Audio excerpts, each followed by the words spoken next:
Welcome to Clixed Off, brought to you by Lucky Dice Cafe out of Huntsville, Alabama. Check them out at luckydicecafé.com. And now for your hosts, Daniel Powell, Jason Alvey, Alex Coos, and Tyler Spees.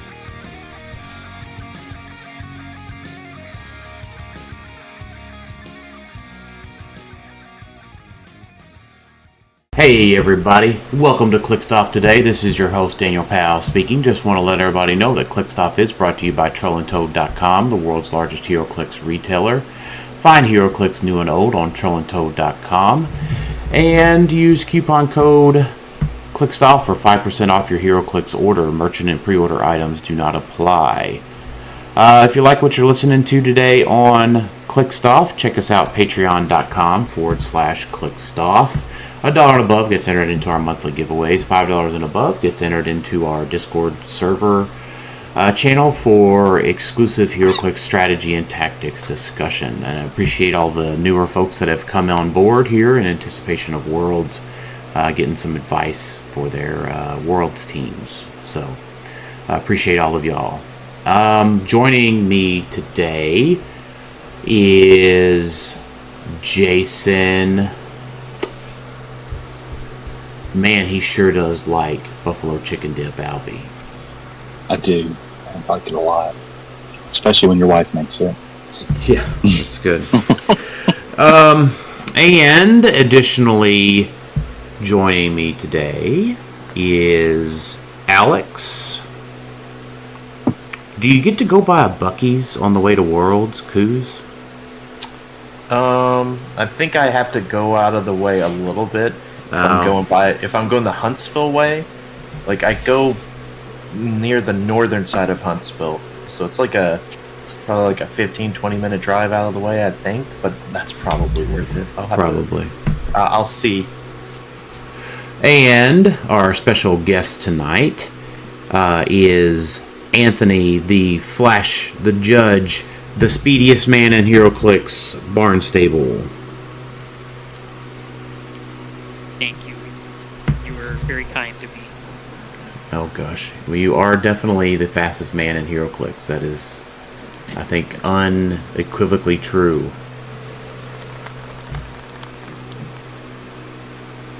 I don't know, I was trying to think of something to play for when we said he was the fastest, and we do not have a good soundboard choice for that. No, I think this probably gets some of that stuff with like Discord Nitro and stuff, so. It's like Anthony is on Judge Nitro. That's kind of what it is. Right. Yeah, how about I like this one. Yeah, or I don't know, maybe We've got to work on that soundboard a little bit. Yeah, they're getting a little old. We got to update. Yeah, I mean, you said make some noise with Nitro. I mean, you can, get some Yeah, we can add stuff to it. Well, and then I've got sound effects for the recording software that we use that y'all can't hear, so I don't really add those in.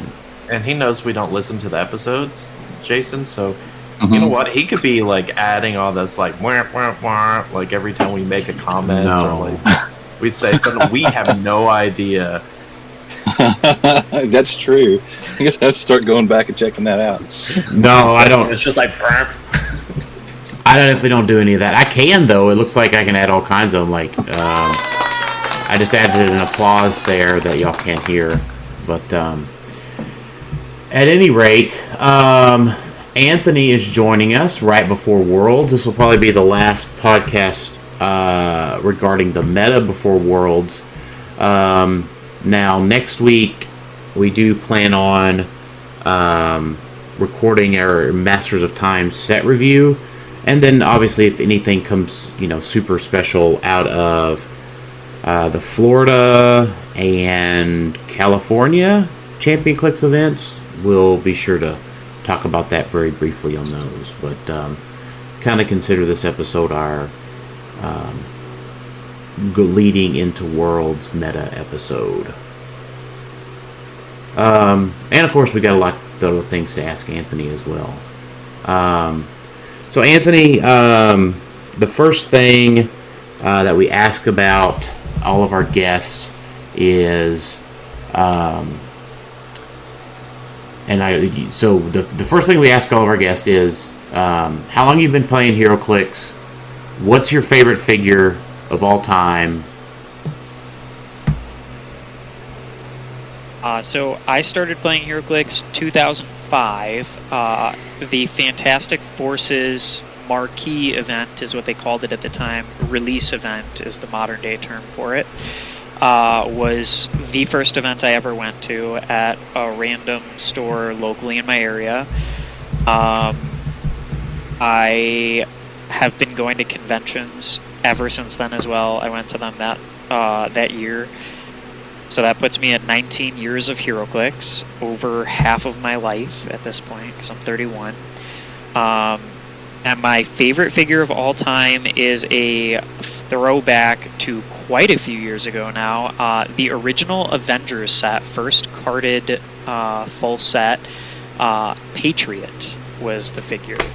I played tons and tons of sealed of that set because there was like the equivalent of a summer storyline OP event for Galactus at the time, and pretty much all the stores were running it as Avengers sealed for a portion of that, and I just had to play that set sealed over and over again, and he just kept on surprising me every time I pulled him and put him on the table. I just loved how he played.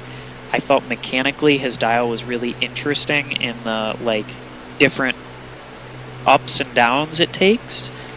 And so he kind of gave me an appreciation for the Young Avengers keyword and the other figures that have been added to that keyword, and made me go read the comics for those characters and enjoy them. So it's definitely that figure. I really like the kind of storytelling of the dial that happens. Nice. And weirdly enough, like, that was the first carded set, and there's no special power on this dial that like gives your other Clix with no special abilities +2 power. That didn't take long. No, Anthony picked... Oh, snap. That was a good joke. Yeah. I try to work them in occasionally. Not as bad as, golly, was it Avengers Forever? Or the Spider-Man set? One of those since the game came out? Golly, that one was full of it. You just wait until Marvel Rivals comes out, and I'll probably start playing that and just make a ton of references to that. Is Marvel Rivals on the phone? Yeah.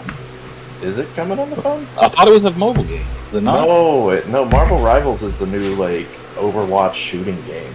Really? Marvel characters, yeah. Really? I don't think they've said all the platforms it's planned for, and like Call of Duty was on the phone for a while there. Yeah, right now it says PS5, Xbox, and Windows. Oh, it comes out December this year. That's perfect. I mean, I'm in. Yeah, is it going to be a free, like Fortnite and stuff? Like, is it going to be a free to play? Probably. I don't know if they've announced that yet. I know I've seen a lot of videos. Free to play. Yeah, it's very much like, if you guys remember how big Overwatch was years ago.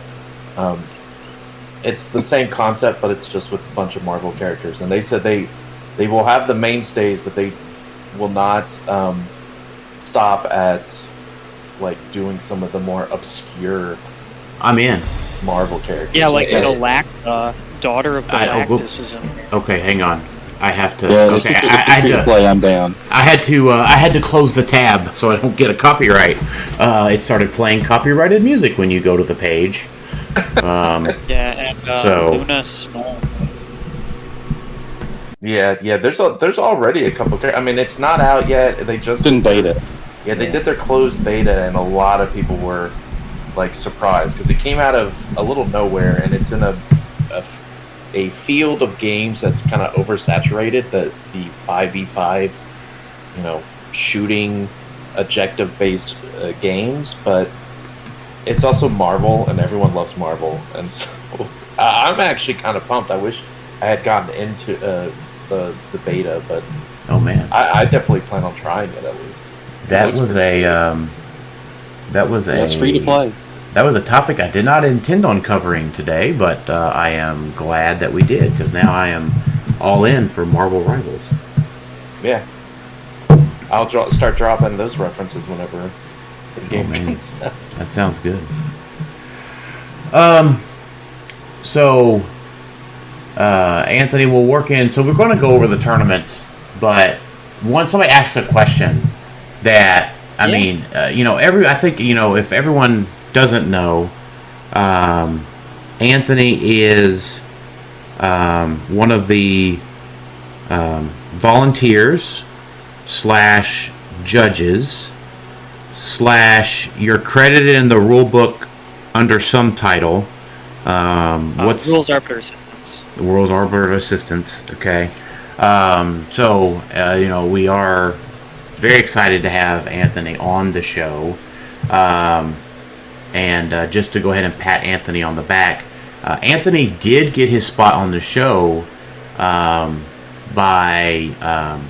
donating to charity at the Champion Clix Open back earlier this year in Florida. So we thank you, Anthony, for taking up your 6 months of coaching going into Worlds. And I feel ready to win it. Yeah. You probably could have given me 20 guesses at who was going to buy the coaching and the podcast spot down there in Florida. And I don't think I would have guessed one of the judges. It probably made it a little easier on me because I didn't have to prep a player with their team. But at any rate, Anthony is one of the judges that judges Nationals, Worlds, a lot of big events. He's the skinny fella that's moving really fast, so you have to keep a good eye for him. So if anybody out there in HeroClix land does not know who Anthony is, that's kind of his bio from a observer. So I want to get this question out of the way from Jeff Dumas. What are some of the strangest scenarios you've had to rule on? Or probably what is the strangest scenario you've had to rule on in all of your years of judging? That's a very open-ended and broad question in terms of directions. Definitely one that I felt was really strange. Was one year a player called me over about a telekinesis question because his opponent was clearly not using the power right, which is fair. It's changed so many times over the years, and he was using a very outdated version of it that was way more powerful. I think he was just trying to do it without any line of fire whatsoever, and his opponent was like, no, you can't do that. And so it came over and it felt very simple of no, you cannot do that. And his opponent was just like, oh, well, you're going to be a rules lawyer about it? And it's no, he's not trying to be a rules lawyer and a jerk to you. He's just expecting you to play the game fairly with the same rules that he's expecting. And the guy just kept on making a real huff about it. It's just I could get it if it was more of a gotcha moment, surprise type of thing, but it was just his opponent wanted him to use telekinesis the way everybody expects it works. And I was I don't understand why this is a big deal. So that one definitely felt very strange to me. Gotcha. One of my favorite moments. Well, that was. I think that was. I was going to say. I think that goes more with his second part of the question was how often do players argue your rulings? That probably sounds like the biggest argument you may have had about it. I mean, the weird part was he wasn't arguing with me. He accepted it. He just kept on arguing that his opponent was a jerk for calling me over, and that his opponent was being rude for asking me to back him up on it. So it was weird for a lot of reasons like that. But in terms of how often a player argues or disagrees with a ruling, I feel most of the times if I go over and I hear the question and it's yeah, this is one that reasonably it's going to end up being appealed, I'm just half the times I'm just or more than that, I'll just be the one who'll be Chris, come over, I'm going to just need a second judge on this one, rather than even trying to start it. The one that was another easy one to remember was the collector ruling at Worlds the other year, where it was like, if I mind control a piece, do I get the collector bonus of my collector, or my opponent's collector, or both of our collectors, or neither of the collectors? And it felt like a very easy word, like, read it, rules as written, it works exactly this way, this is what everyone should expect. And then found out a different judge had ruled it differently already that day, and then it was like, well, now we have to go chat about it, and then we did, and we came to an agreement, and the whole room was, like, shocked by the answer, and it was like, this was surprising that everybody thought this, like, out of the entire top 32, not one person expected it to work the way we agreed it did. So that one was a little strange, and I wasn't expecting that. But it kind of mentally prepared me for, okay, I have to spend a lot more effort into making sure that I check how is the community interacting with the rules and reading the rules in ways where, like, I understand what their mindset is and coming from on stuff. Mm-hmm. Yeah, I know. I was one of the 32 that was aghast or surprised. Yeah, that's it was fair that it happened. It was just surprising. But then, like, the other one that happened about the can you mastermind the time platform, that was kind of one where it was like, well, I know going into the weekend this is a question that's going to come up, and then shockingly it did prior to round one. Yep. But isn't that banned in silver now? Isn't that equipment banned in silver? Yeah, that's probably for the best. It probably is. There's a reason why most of us aren't fans of silver on the show. I don't know if the time platform's the reason for that, but I prefer to enjoy all the different formats that we have. And when there's a format that isn't liked, trying to understand what needs to change to make it a fun format. Because I think there's a lot more room for diversity in the formats. I think so too. It's just, the problem is like, whenever you start saying silver or bronze or gold, golden, there's just so much more to keep track of. Like it was silver last year, right before we started the teams event. I don't know, Anthony, did you judge silver last year? I don't remember if you were. Yeah. And then there was immediately, right then and there, it was the rules as written.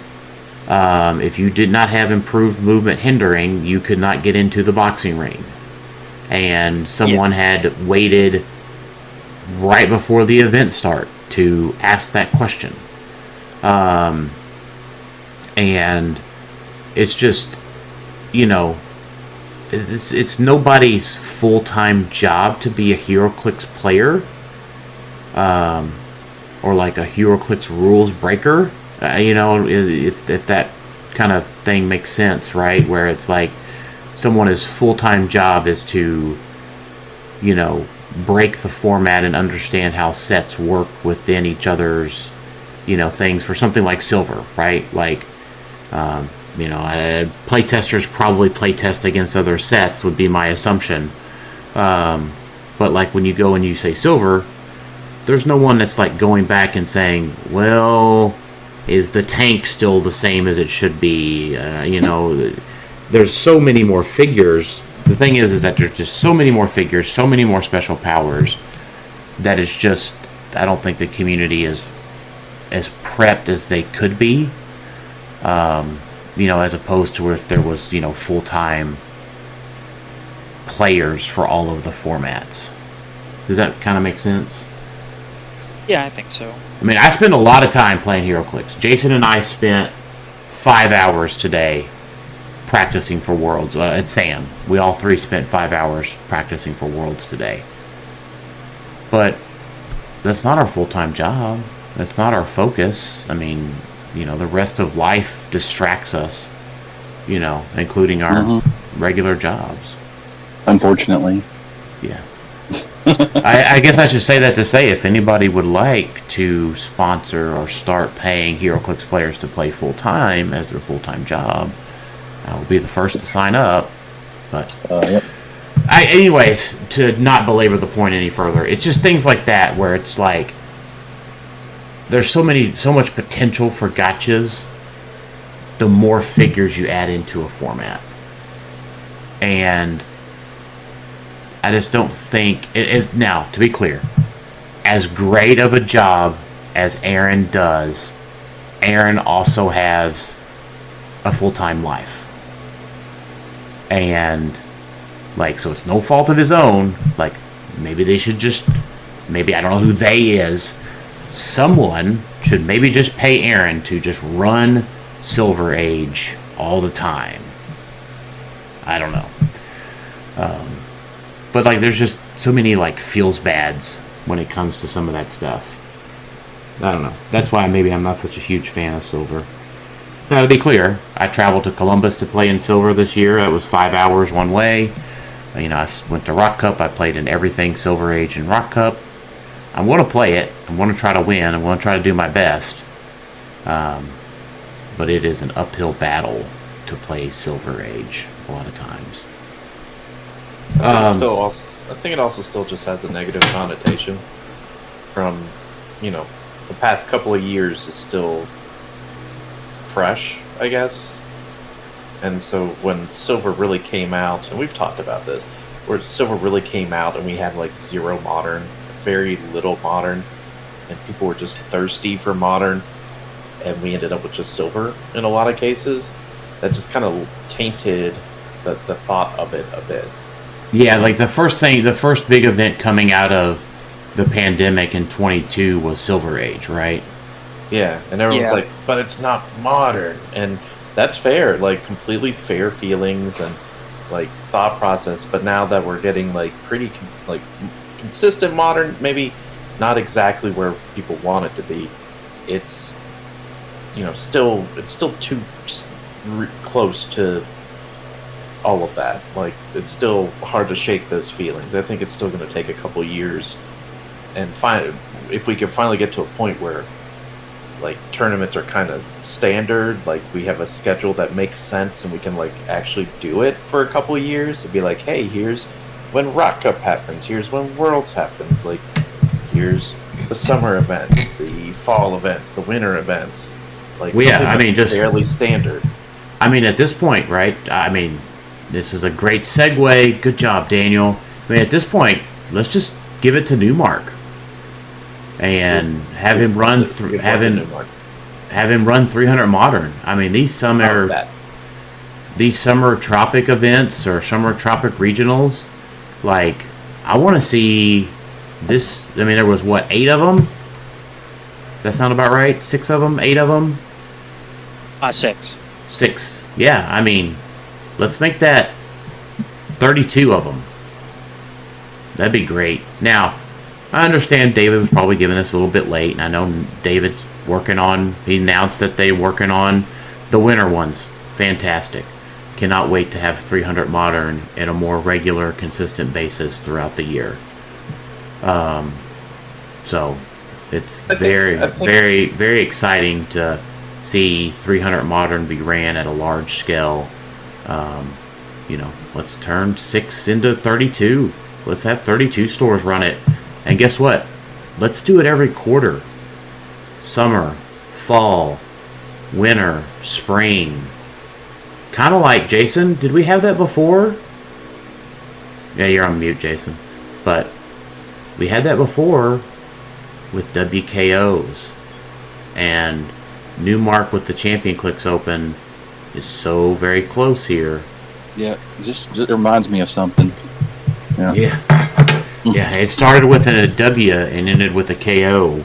You guys are getting closer and closer to that old folks home where you guys are talking about WKOs back in the golden days. It was the golden days when rock was modern and WKOs were plentiful. Yeah, and we're modern and sealed. Yeah. Yeah. Hey, but we got this new supercharged thing that I'm kind of digging. The supercharged sealed is great. As a sealed event, it's perfect. I like supercharged sealed. Yeah. And they're supporting it, like they're throwing prizing out to different stores and like good prizing, almost like WKO prizing, but for a cool supercharged sealed thing. It's like, that's cool. Keep doing that too. Like, yeah, let's do supercharged sealeds. and then let's just have more 300 Modern. New Marks event has been fantastic. So let's talk about some of the results. Hop into the meta side of things. I'm just gonna not pass up that opportunity to throw out a shout out to Ryan Opalk. I still don't know how to say his last name, and I apologize for that. But Ryan doing an amazing job making those supercharged seals happen. He is just crushing it. Oh yeah, helping get all those international events happening too. He is doing a fine job, I feel like. I think things have definitely improved since he came around. Yeah, absolutely. So Anthony, before we review all the results, Garrett, I'm going to ask you Garrett's question here, and Garrett. Yeah. Garrett, Garrett S. Anthony, if you were going to play in Worlds, what team would you play? So it's tough because I haven't spent the time to build a team. I kind of told you in private that one of my thoughts was I would want to see if there's still a way to play Blackheart, because I feel like he would be the biggest dark horse figure that anyone would not be expecting to see. That being said, realistically, I think a Poison Ivy team is kind of the most like my play strategy from when I was a player. I was definitely a lot more of a defensive player. All right. There was literally a time I was prepping for an event, and I was practicing with Adam Friedman, and I was on a Malekith team that would like 350 point offensive monster, and I just kept on losing, and I was like, I don't even understand, like, how do I defensively approach them and win this game? And he was like, you attack them, was his response. I was like, oh, I hadn't considered the Alpha Strike. I was expecting I should be more defensive. And then we just agreed, like, yeah, I just got to change teams. That's not for me. Right. Yeah, it's all about playstyles. You got to play something that fits your playstyle and what you enjoy having fun with. Like, you can break out of your mold and play something more aggressive, but it's like, are you going to have fun doing that? Like, you shouldn't do that at a Worlds without some practice behind it. But, everyone has their own playstyles. Yeah, for sure. All right, so let's talk about the first weekend of events. So last weekend, we had 3 of the events. Let's talk about the Omaha event. They had 28 players. Fantastic turnout. Lots of variety in Largest team. Clix Open for now. So far, yeah. Omaha. People are sleeping on the Midwest. It's a big area. Yeah. So they had 28 players. They actually got all of the build sheets. I know, Jason, you and I were looking at it on the way home last Saturday. Mm-hmm. I was there too. There was some wild stuff on those build sheets. Oh, that's right, yeah. Man, there was some wild stuff. You know what? And I thoroughly enjoyed reading that. I thoroughly did enjoy reading all of the build sheets. Alex, you were there too, so via Discord. Yeah, it was a long drive for you guys. As we drove 5 hours home from Ohio. Yeah, in the middle of the night. It was fun. It was fun just sitting there, just talking Clix for a couple hours. Yeah, and then Nick, was it Nick and TJ? Caleb, Nick and Caleb stayed with us, and Jason and I until like midnight, and then Jason and I had to power through the last hour all by ourselves on the way home last week. And I had to power another half an hour home by myself. Right. Yeah. So congratulations to Alex Mader for winning that event. Who won that event with his nationals team, pretty much. Yep, it's the mystical team: Ghost Rider, Rack Knight, Death Metal Wonder Woman, MOE chases, and porters. Yeah. I think the most interesting thing about his team is he pilots Ghost Rider with Werewolf by Night. Mm-hmm. which is one of the most interesting figures in that it gives out Precision Strike and Outwit. I know we talk a whole lot about, this has power cosmic, this has power, that has power cosmic, this is sitting next to Ghost Rider. But for when you have a figure, you have got to have at least one Outwit on your team, I think, going into Worlds. And that might be point number one that I have for everybody. Useful. Yeah, it's still useful. And the Werewolf by Night piloting Ghost Rider is a very intriguing way to do that. So I think that's very unique about Alex's team, which I like to see. Who was he putting Chthon on? I would have to watch the video. But he doesn't have an emit on the sideline. So, the interesting part there is that he could just put it on Ghost Goblin and swap him if he doesn't want to take the damage. Yeah, that is an option where you could just choose to forego Chthon, basically. Yeah. If the matchup isn't right. Because, his options are basically everyone on the team. Yeah. Yeah. I mean, it's also a good way to get Wonder Woman onto her prob because he has 2 leaderships. Yeah. So she can charge in, smack somebody, charge really far, right? I mean, 6 squares, 12 attack, 4 damage with Chthon, and then she goes right onto prob for a follow-up from, say, Arachnite or Ghost Rider. Dial H streamed all of those games, so check out their stream. Because I know they streamed the finals, so we could probably watch the stream and answer our questions. Yeah, it's just interesting because you usually think of when you're giving someone Chthon, you try to get them self-reliant, so like Steel Energy or something, instead of having to rely on probably a Porter heal, since he goes down kind of quickly. Mm-hmm. So in this case, Alex doesn't have any apparent one that I could see, but you mitigate that a bit with having, obviously, Death Metal Wonder Woman to just bring him back if need be. Right. Yeah, I mean, I think for me, maybe the obvious one would be Arachnite. I was thinking Ghost Rider, but that makes sense. Yeah. Well, the thing is that Ghost Rider, Arachnite's KO ability, since it's one of those weird timing things, which Anthony, you can tell me how much you're excited about something that occurs in the middle of an attack. So Arachnite's ability, right, once per turn when Arachnite KOs an opposing character, you may roll a d6, 3 through 6, choose an opposing character, and then place Arachnite adjacent to that character, and then make a close attack targeting that character. That doesn't occur after resolutions. And then, Anthony, correct me if I'm wrong, that occurs before you apply the action token as well, right? Right. Yeah, so, you get really, if you're in charge flurry range, right, you can get 3 really super-powered attacks from Arachnite before he takes Chthon damage. Yep. So,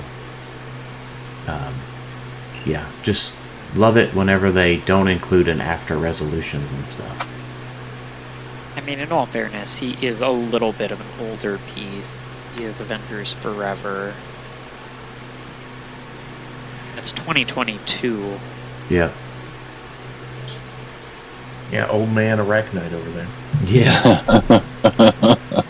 Arachnite can remember when there were no WKOs or anything at all. Yeah. Yeah, but it is a testament that, how good some pieces are, that figure is still viable nearly 2 years after its release. Well, Yeah. yeah, but also these pieces are still relatively young-ish, if we think about it, because it was at the end of 2022, so it'll be, when it rotates, less than 2 years old. Right. Yeah, I get it. We're used to it being a little closer to that on some sets, because we're still playing catch up on some of the rotation when they cut everything a little early. Right. But maybe this is just kind of WizKids balancing things a little bit better. And this was the first, Avengers Forever was a set right before Batman Team Up, so they most likely, I don't think they had crazy long ranges in this set. Yeah, if I don't know. Correctly. I mean, there's a 10 range. Well, that's a legacy figure, so I guess that doesn't count. Yeah, like Soldier Supreme is a 6, Iron Hammer is a 7. So they were already accounting for the short map changes when this set came out, even though I think at the time we weren't fully aware of what was coming. Right. So I think that helps. I think that helps a little bit of, this set was built in preparation for what was coming next, a rather big change of what was coming next. Yeah. And then, Ethan Jacobs got second place with what I'm going to call a pretty similar team. Ghost Rider and Arachnite. Now, there's a little bit of difference with the King Deadpool and Elsa and the Saturnine. So, a little bit different flavor. They're both playing pizza, but there's a little bit different toppings on top. I think Saturnine's a good call right now, because it's kind of a stat mod that Mern can't take away. Oh, that's true. Yeah, I get what you're saying. Because you increase the attack roll. Yeah, with her putting my thumb on the scale power, yeah. Mm-hmm. I like that. Yep. And it's board wide, so. Yeah. And she's an And 8. soon- Well, go ahead. Oh yeah, soon she'll be one of the few ways to continue to give you access to tarot. She'll rotate, won't she? She will, but She will. in Silver Age. It's over. Um, As far as I'm concerned, Tarot's out the door. Well, we still don't know how Madame Xanadu's going to play, and how we get the rest of a DC deck, I guess, for Modern. Is there going to be a rest of the DC deck? That's just it. We don't know. We don't know. I I don't think we're going to find out till after Worlds. There's more of it. Does she come with cards? She comes with 5 cards, Xanadu comes. I think she was 6 cards, didn't she? or 6 cards. Xanadu comes with a legal tarot deck. Yeah, I would assume that's it. Mm-hmm. I would not assume there's any more. My assumption is they will either tell us one way or the other during the fan appreciation event at Worlds. And if they don't, whenever they let us maybe ask some questions, I'm sure that'll be one of the questions we all ask. And I think my other thought with Saturnine, I do glad you mentioned her, Jason, is that she is an 8-range TK. Mm-hmm. So in a world where Scott Porter's only sending somebody out 4, she can then snaggle the person, place someone out 8, which is really huge with the short maps being a thing. Yeah. To clarify, you were speaking about he can still only move people 4 squares, but she Right. has 8 range. That's right. So To do it again. she can grab somebody that's 4 out from her and place them in the 8th square out from her. Just making sure for those that aren't, we're just listening and be like, hold on, wait, there's someone that can TK 8 squares? No. Where have Well- I been? Right. And as Alex and I were talking about earlier, she's not a bad butterfly option because she has that 8 range and triple targets, but she can have mind control. Mm-hmm. Yeah. Cheap triple target pieces with butterfly mind control ain't bad. Ain't bad at all. Mm-hmm. It's all those like Mad Jim, Molecule Man, like those pieces that have like triple targets and they always have end cap for some reason, and that was their shtick. They like not much damage, but man, were they triple targeting, end capping people? Like those are the targets for Butterfly's little mind control thing, in my opinion. But, Yeah, I always thought she was an underused figure that was just really good.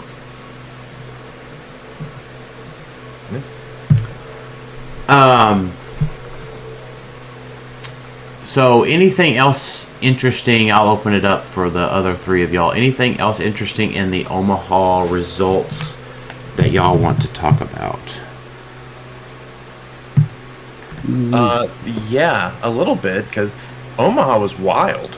Like, yeah, sure, the top 2, 3, if you will, were just the mystical, right? Like, just mystical, Ghost Rider, Death Metal, Wonder Woman. But then when you get further down, you look at, like, Jason Levine's team, which was mystical, but had King Arthur, Man-Thing, Kong, Carnage Clea, and then the Saturnine we were talking about.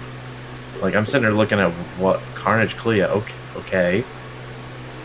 Yeah, talk about a unique build. Yeah, I haven't seen those figures on anybody's build sheet for a while, if ever. And then we get to the next team, which was Brendan Flick's Black Lantern team with Superman, Black Lantern, Superman, Green Arrow, Aquaman, Necron, and the 2 Porters. It's like, okay, no Batman. Yeah, I mean, I've said for a while, I think Black Lantern Superman's the best Black Lantern. It's just he's been missing some things to really push him forward, and I think we're getting close. Well, it's also Killmonger was the other caveat. Before we had Next Phase, and we had those 6 months of Notorious Legal, and it's like, well, do you equip him with all the Killmongers? Probably not, and that makes him feel a little worse. Well, maybe rotation and Killmonger gone, he'll rise up a little bit more. So I thought Black Lantern was interesting. Did you just make a rise up joke with the Black Lanterns? Unintentionally, but yes.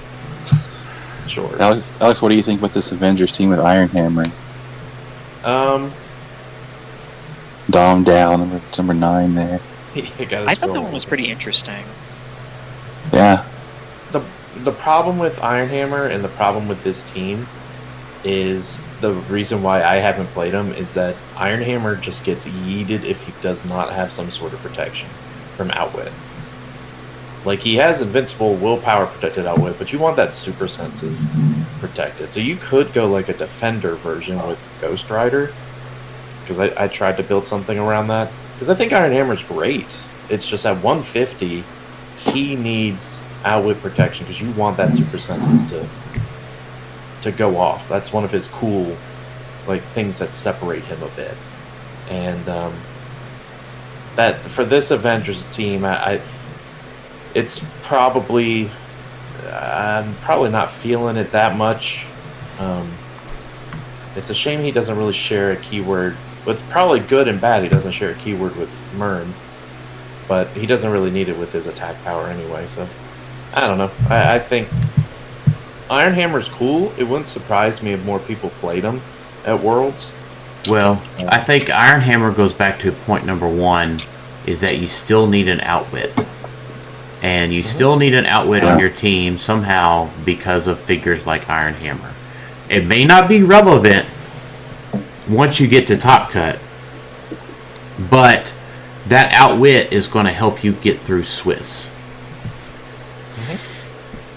That, and I will also say there's a lot of Precision Strike being handed out, I feel like. There's a lot of pieces with Precision Strike. And so that kind of dumbs his super senses down a bit. Now, I know he has Spider-Man on the team, so that would give Iron Hammer a 4 through 6. Because Spider-Man would give Iron Hammer team player, and thus Spider-Man TA. Yeah. But that's if you believe the Spider-Man TA currently works. Oh, it does. Slow and I'm kidding. It does. No, that's. I don't want to get Anthony head boggling having to deal with that. So. No, You don't have to. I know exactly what you're referencing. I agree that confusion has happened as a result of that post. Yeah, so what we're talking about is the win ruling on Major Logan without a discern, like his modifying D6 rolls. And don't. I'm pulling up the ruling real quick. I'm going to read it real quick. It just says when this character rolls a 5 or 6 on a single D6 roll after resolutions, you may heal a friendly character with the Wolverine Squad 1 click. That's what Logan has as a trait. And then follow my lead, we might just survive. Leadership, blah, blah, blah, blah. Friendly characters increase their single D6 rolls by +1, and opposing characters decrease their D6 rolls by -6. If Major Logan rolls a 4 for leadership, and gets a +1 to the roll to follow my lead, we might just survive. Special power, could Major Logan heal a friendly character with the Wolverine Squad trait? And the answer is no. And, and there's a nice little sentence with the explanation there. But the confusion is it doesn't explain, and I understand why functionally, but the other questions, I think the other half of the question asker should have asked was if Major Logan has super senses and rolls a 4, does it succeed? So that you can see a difference in the wording of Wolverine Squad and super senses to know why one works and one doesn't. I think we talked about this last week or the one before. The problem with the ruling is that it feels incredibly unnecessary. Because the problem, once again, is that there's a lot of things that say, well, succeeds, but only on a 5 or a 6, and it shows the dial on it. One of them being, obviously, Spider-Man, Wonder Woman TAs, specifically says that. And so that, with this ruling, that brings into question those things, when in reality, it's like, why even make this ruling? Well, what was the big deal if it was simply yes? Like, yes, it worked.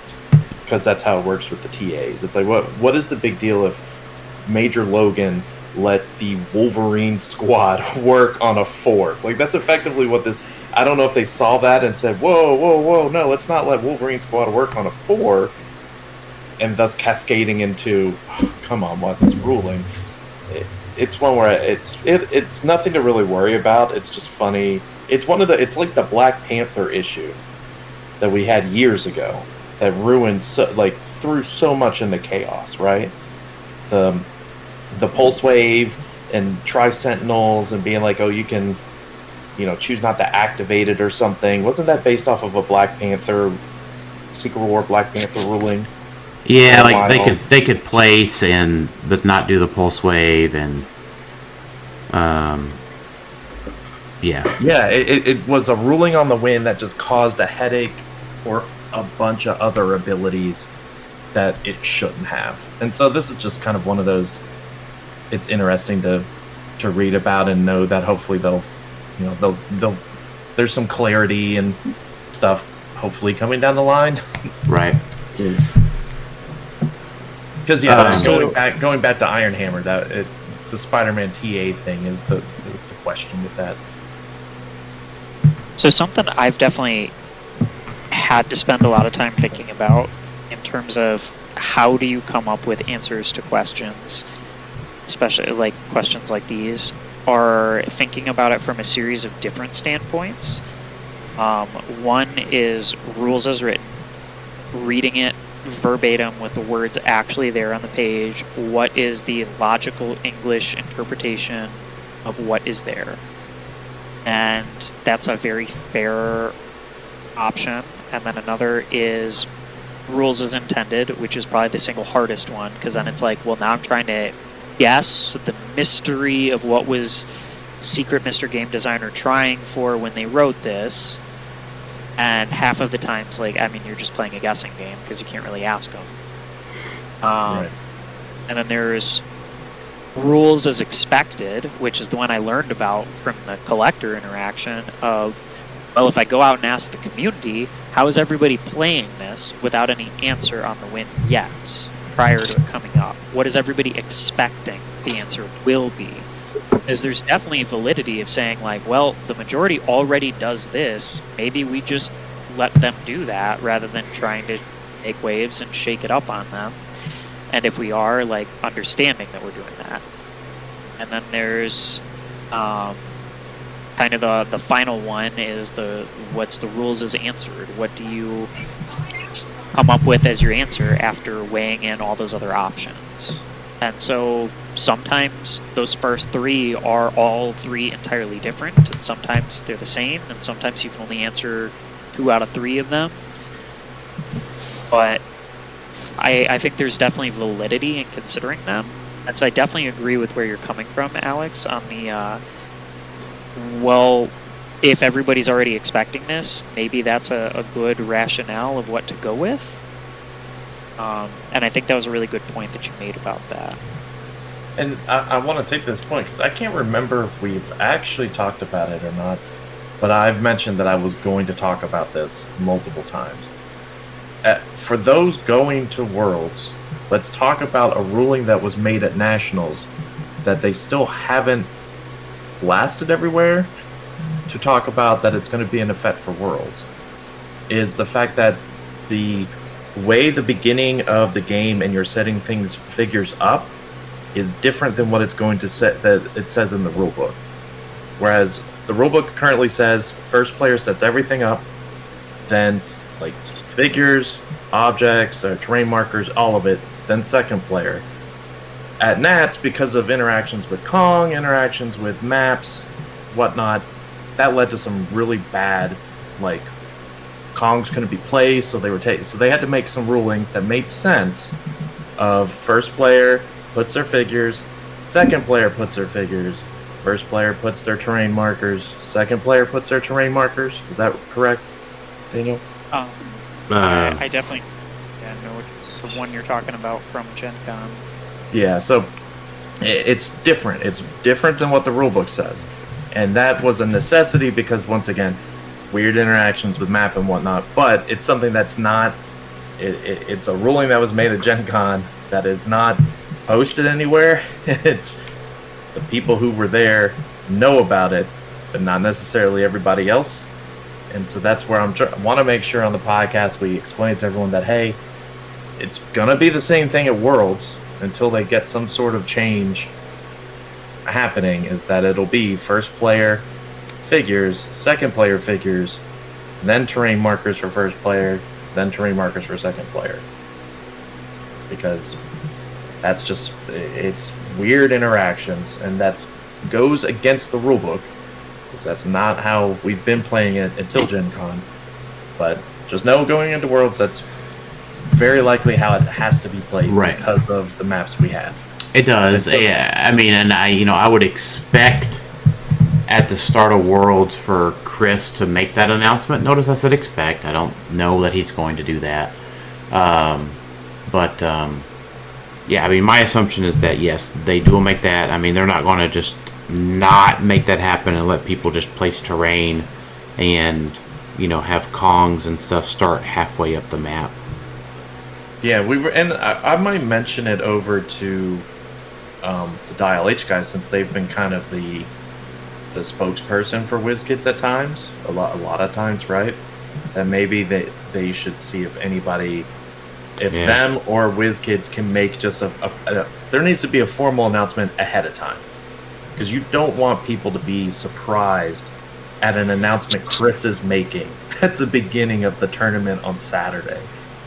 Like, that's not when you want to learn, oh yeah, this fundamental way you set up figures is different because of a ruling at Nationals. That's just going to ruffle some feathers when you can just make the announcement now. And then, sure, there still might be some people who didn't see it, but a lot more people will see it. And then there'll be less ruffle feathers. And you can still make the announcement at Worlds, but just get it out there so that way people don't have this, well, they ruled it at Nats, why'd they rule it that way here? When the ruling makes sense, it's just everyone needs to know about it because it will be in effect. Yep. No, I agree. And I agree. I think it's a great idea that if there is going to be something like that happening at Worlds, that an announcement is the best way to handle it and make it clear and make it known in advance. At the same time, though, I'll call back to the reminder that there is that tournament integrity rule. If you're trying to do some sort of exploit that clearly feels like you're basically going to be cheating the tournament, where you're trying to do something where, like, your setup is designed where you're going to win on turn 1, maybe check in advance to make sure it will work. Yeah, or just, well be advance, safe. and bring a backup Anytime. team. Bring up a backup team just in case. Right.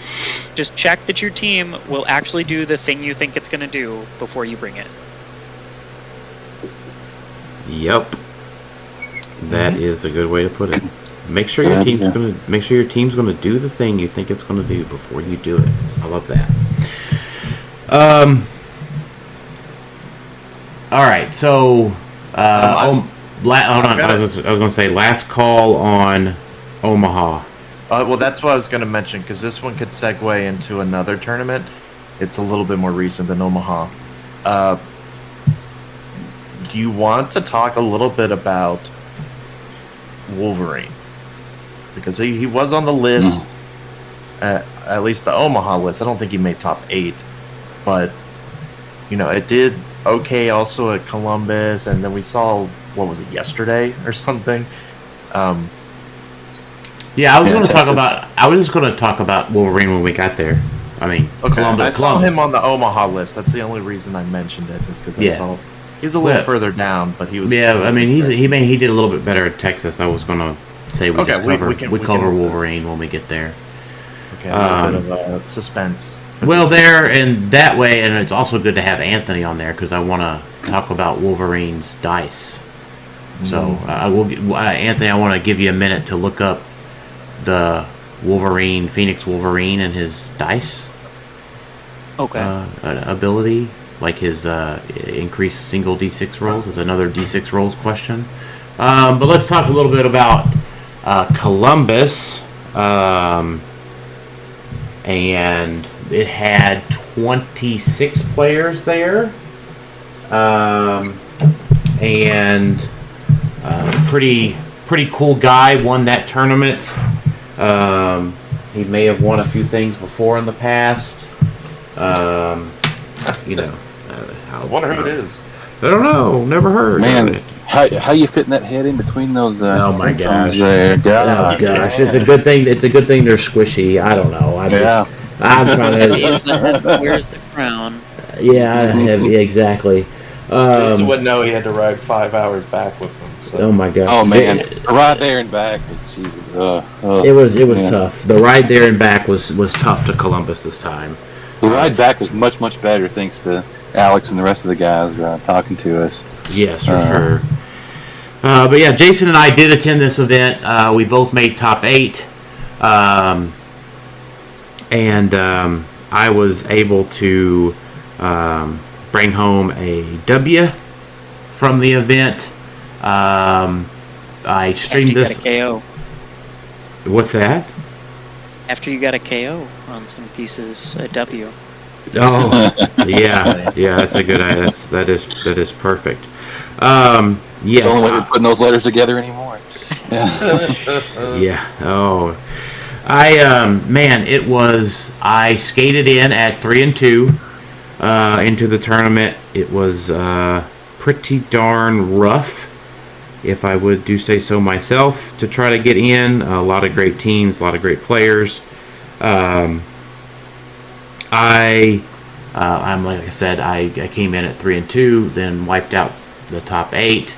I think the biggest thing to take away there for me is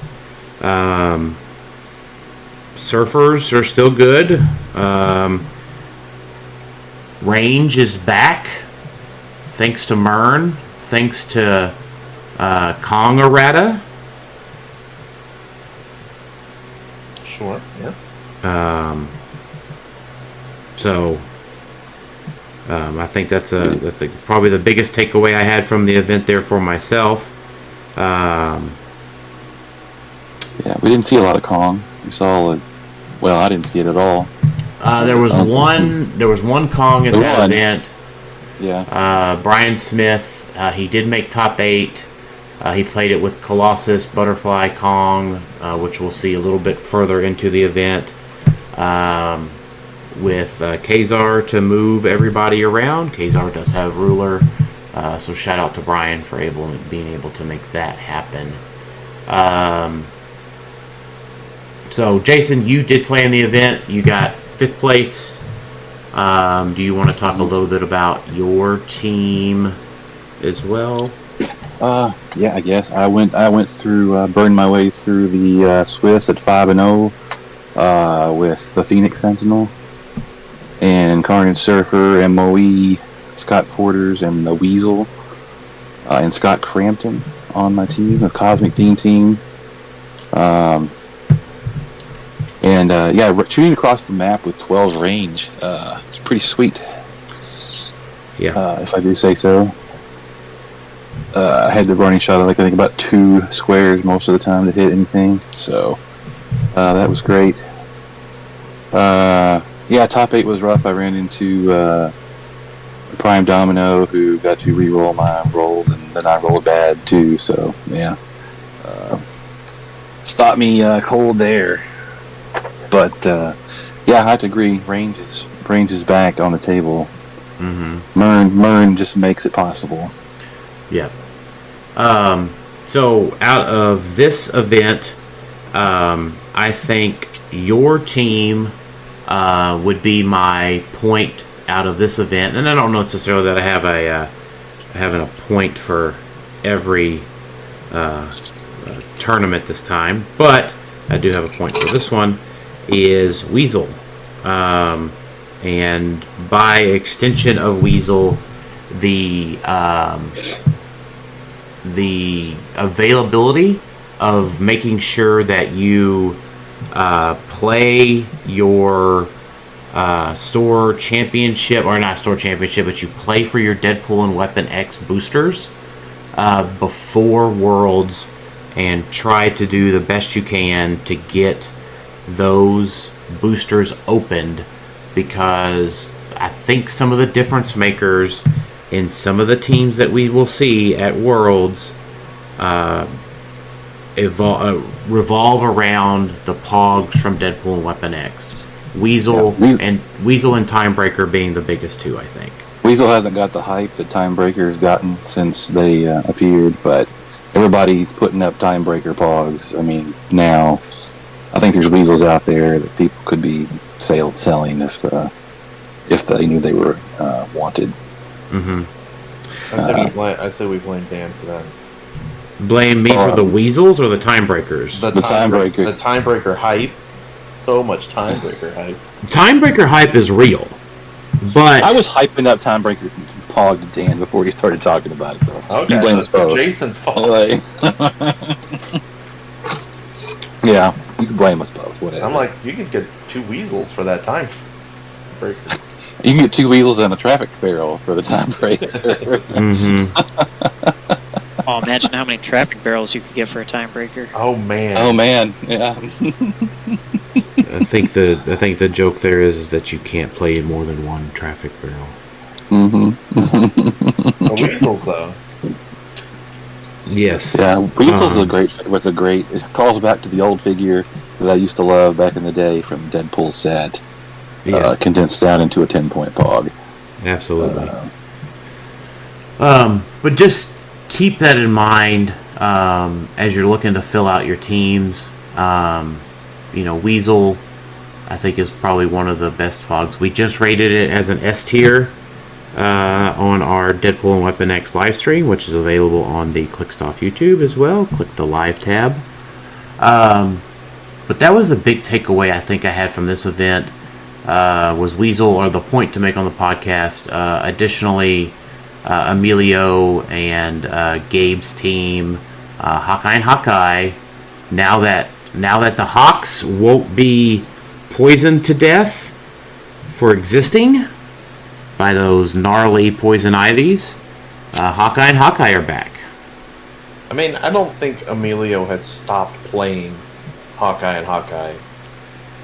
No, even with that, because he played. This was almost the exact same team So slight difference from Adepticon. To be fair, for what I mean, I guess to be fair to Emilio, right? He played it at Origins, where we all lost to that team, the Ivies. Did he face that team? I don't know if he faced it at. I think Gabe did at Origins.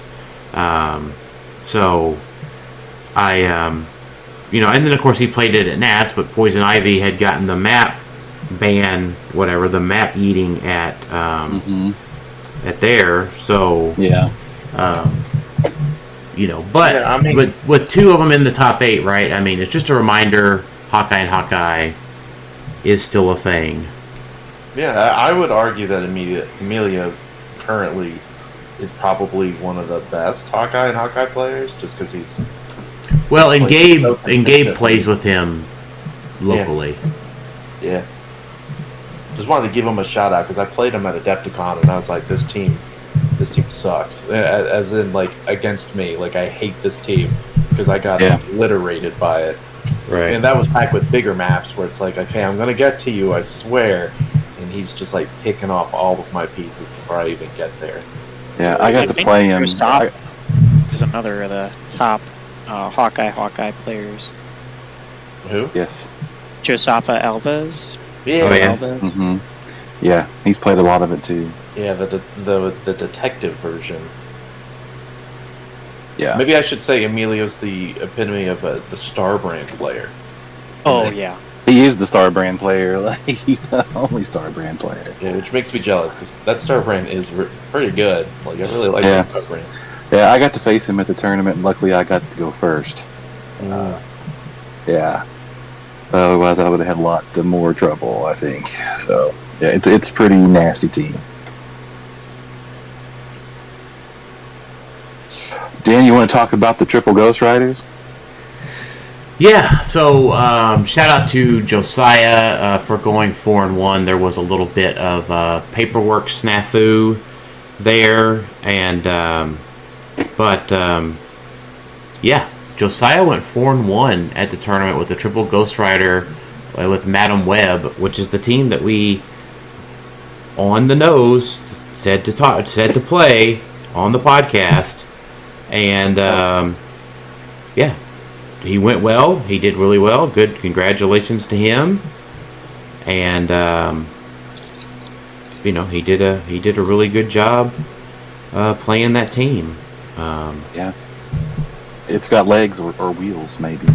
Yeah. If you're wanting, I feel like if you're wanting a fairly, like, you don't have a ton of time to devote to a team, you want to go play in Worlds. Like, if you're thinking of, like, I'm going to go play at Worlds, have a good time, but I haven't really built a modern team. I want to just go play Sealed and whatnot. I don't feel like the Ghost Rider team, if you can hunt down 3 of them, is a bad, like, oh, here, friend, here's a pretty simple team. No, if you're getting back into Worlds, or getting back into competitive play and going to Worlds, the Triple Ghost Rider team is the team to play. This is a budget team, too. It's a budget team, also, I feel like. Now, with the major weakness being USB arrow. Yeah. Sure. So let's just keep that in mind.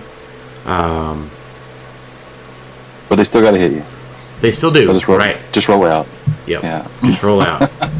And a lot of people, I mean, I won't say a lot of people, some people will forget about that arrow. Like, compared to this team, they may look at it as like, oh, I just got to deal a lot more damage. And just go strictly for that, not immediately thinking, oh, I got to get rid of those motorcycles. Well, you know what, Alex? We just reminded them all. Yep. Yep. I mean, that's what we're here for. I mean, that indeed. So, my thoughts are, as long as you're able to say, just the practice for this team involves taking a single D6 and rolling it. Rolling all day. And then you have to practice saying this: Stuntman of Justice. Stuntman of Justice. Stuntman of Justice. So if you're okay with doing all of those things over and over and over again, that is the team for you. Feel free to add more flair, though, when you're doing it for the Stuntman of Justice. If you need to like make it a bigger to-do, that'll probably add to its capabilities and powers. Being able to just, instead of just saying Stuntman of Justice, like if you. It's one of those things where you have to believe in the heart of the cards or dice in this example. Yeah, power, friendship, stuff like that. Trust in the Stuntman of Justice. Stuntman of Just Ice.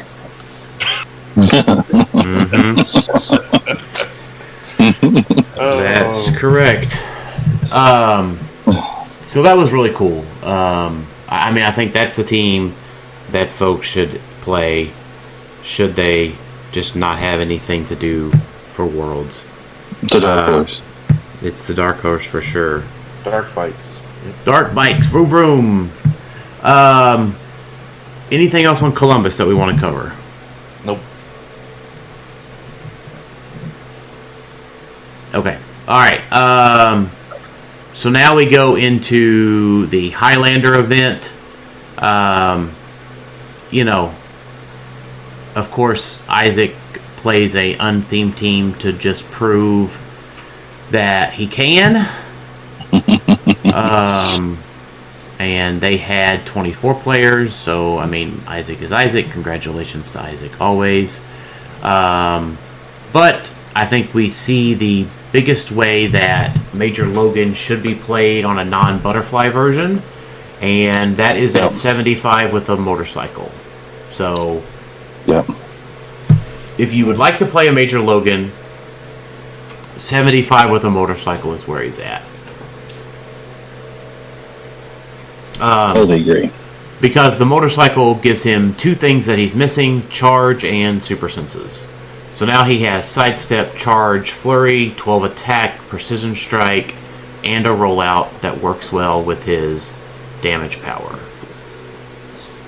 And he just has more clicks of the damage power. Yes, that's it. Yeah. Now, to be clear, this also ties in with our other point. You do need an outwit, because Major Logan is susceptible to outwit. Yeah, people keep forgetting about these outwit, because we haven't talked about them. Like, we didn't talk about them with your team. So, like, Cosmo's susceptible to outwit, right? He is, but Cosmo also has outwit. Sure, but I'm saying, like, he is technically susceptible. So it's not like he's got power cosmic and his outwit and take away all your stuff is just forever.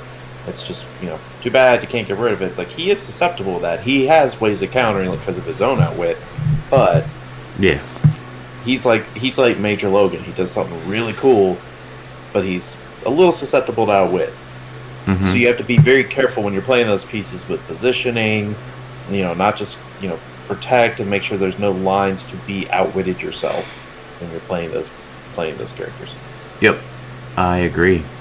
But I think what we see going into these next 4 events, Colossus got second place, and I would just like to remind everybody, if Lucas hadn't done so bad with his rolls at Nationals, I have a firm belief that we would be talking a lot more about Colossus, and the results from these next 4 events, I think, prove that well. Next 3 events do. The Austin event does not. There's no Colossus. Oh, okay. Sorry, next 3 events. Okay.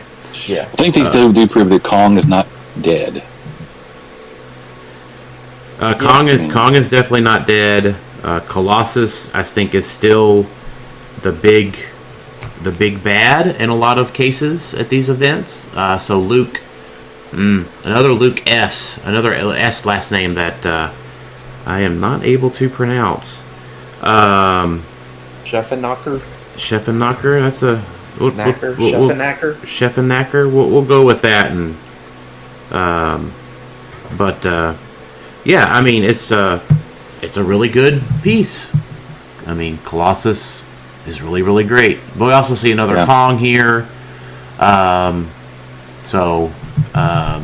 Michael Kornichuk also just played 200-point Kong with the piece that we learned about on the live stream, Hush.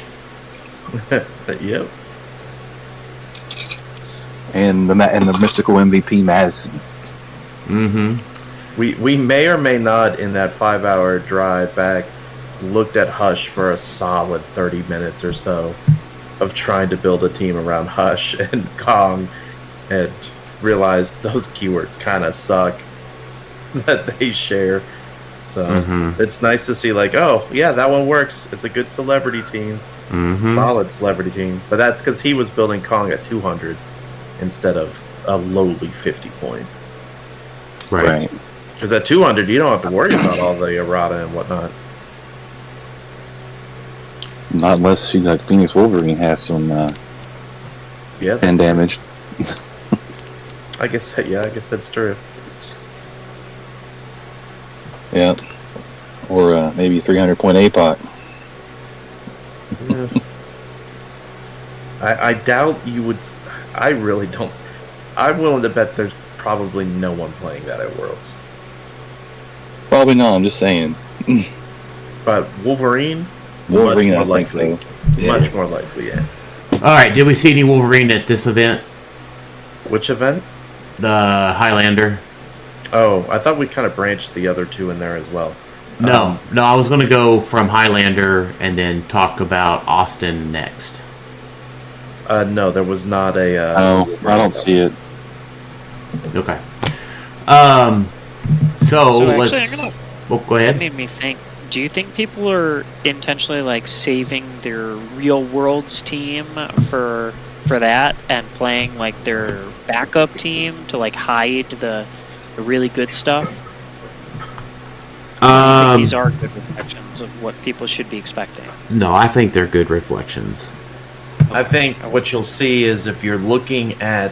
What I would expect is, don't expect Isaac to be playing the exact same team. Don't expect these winners. They'll probably be playing a very similar team, but they're probably going to be making changes based off of these other results. Yeah. And saying, oh yeah, maybe this is a different version of it, but the core will probably be the same. Yeah. Okay. No, I agree. I will speak on for myself in that my core is pretty much going to be the same for Worlds. I do not expect Isaac to play a different version. Or sorry. I said that wrong. I expect Isaac's version of his Worlds team to be not the team at all from Highlander. Oh, okay. So he is like the one who did that, but not most other people. And I don't think he did it like nefariously or anything. To be clear, I think it's just Isaac can play whatever team that he wants, and he will do well with it because he's Isaac and he's awesome. Yeah, I mean, it's a completely different team than his Nats team. Yes. Yeah. Is it like he just gets bored with the same thing too quickly, or? Nah, probably. That's not a. That's fair. Yeah. I mean, it's something where he probably carries, and he probably, like most HeroClix players, he has certain pieces that he knows how to works really well. Because if you look at his teams outside of like rotations and whatnot, there's probably some key concepts that carry from team to team. That like I'm just thinking of it like the year before 2022 or something.